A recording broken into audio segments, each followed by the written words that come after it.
Without a shred of uncertainty, cruiser bikes are one of the more well-known bike portions with clients in India.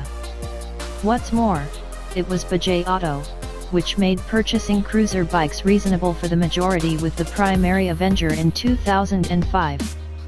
Truth be told, the Avenger was an advancement from the Bajaj Kawasaki joint effort item, the Kawasaki Eliminator, yet what the Eliminator needed was moderateness, and that is the thing that the Avenger could accomplish. The principal Bajaj Avenger was propelled with a 180 cubic centimeters motor, and throughout the years, it has seen a few diverse motor arrangements, getting the Pulsar 200's motor, at that point the 220 cubic centimeters motor, and all the more as of late the 150 cubic centimeters too. Presently, it's ended up at ground zero of every away, and the Avenger indeed gets a 180 cubic centimeters motor, which replaces the Bajaj Avenger 150 in the Vindicator plan of things. It's not simply a question of backpedaling in time for Bajaj Auto truly. With expanding rivalry in the section-level cruiser portion from the Suzuki Intruder, it was inevitable for Bajaj to haul out a trump card by and by. The Intruder gets a 155 cubic centimeters motor, so Bajaj appears to have chosen that there is no trade for uprooting, and we get the Avenger 180 by and by. Bajaj offers the Avenger 180 in just a single variation, the Bajaj Avenger Street 180. By and large, the bicycle looks acquainted with the ordinary Avenger styling and outline, yet there are inconspicuous changes. The most obvious change is the passed-out look, like the Avenger Street 150, with dull combinations, passed-out fumes and motor. It likewise gets another skull-formed headlamp and a fly screen/visor to finish it off. What influences the face to emerge is the little portion of LED daytime running lights at the base of the headlamp. Finishing the Sportster look are the elastic fork gaiters in advance. At the back, there's a little, cushioned get rail which likewise fills in as a useful backrest for the pillion rider. The seat is a solitary piece unit and gets another, false carbon fiber surface, a touch more premium than the Street 150.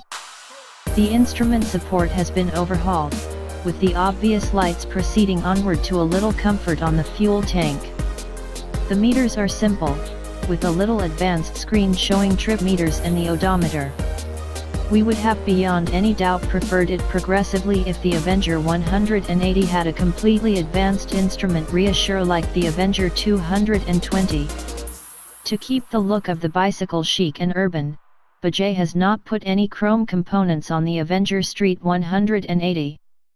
The general fit and complete positively goes up by a score, yet despite everything it resembles a similar Avenger we have been accustomed to seeing every one of these years. Basically, the motor is taken from the Bajaj Pulsar 180. In any case, that is the place the likeness closes. The motor on the Avenger Street 180 makes 15.3 bhp at 8,500 rpm and a pinnacle torque of 13.7 Nm at 6,500 rpm. This is 1.5 bhp and 0.5 Nm, not as much as what the Pulsar 180 makes. Bajaj says that the drop in power and torque will offer a superior, loose, and calm riding instead of having a motor which is on the bubble constantly. The architects at Bajaj say that a major piece of the torque begins coming in at lower and mid revs, taking into account less demanding speeding up, which is very useful while overwhelming on city streets. So this makes the power more available and requests less rigging changes than the Pulsar 180. The bicycle gets a little vibey off the foot pegs between 60 kmph and 80 kmph. Shockingly, the vibrations vanish in the vicinity of 80 and 100 kmph. The execution doubtlessly is a stage up from the Avenger 150, and to the extent city riding is concerned, it completes a great job. Goodness! What's more, the gearbox is smooth with a light grasp, which makes changing gears simple for the rider. As indicated by Bajaj, the Avenger 180 should return genuine fuel proficiency figures of around 44 to 45 kmpl. Suspension. The Avenger 180 gets an expansion in movement for the back springs, goes up from 98mm to 108mm, which implies a plusher ride. Knocks and potholes are dispatched off pleasantly. About the dealing with, well, it is a cruiser all things considered, and the long wheelbase with the raked out front end takes its toll on the capacities of the bicycle. It is no corner carver, however can channel through movement. On the off chance that you need to pivot in tight territories, you may need to take a 2-point or a 3-point turn. Not a major issue however.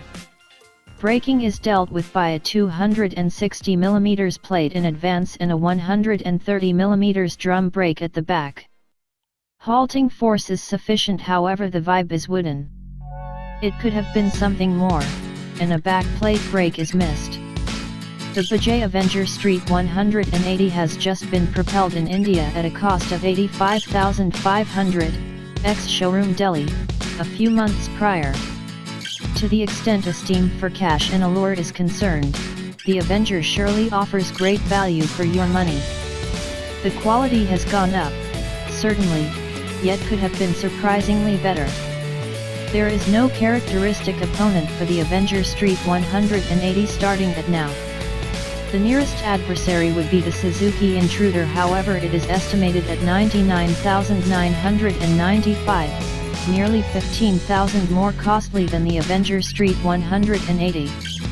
Obviously, the Suzuki Intruder has a somewhat littler motor, and well, to value its styling is subjective to singular tastes. Along these lines, as a section-level cruiser bike, the new Bajaj Avenger Street 180 positively makes a decent suggestion.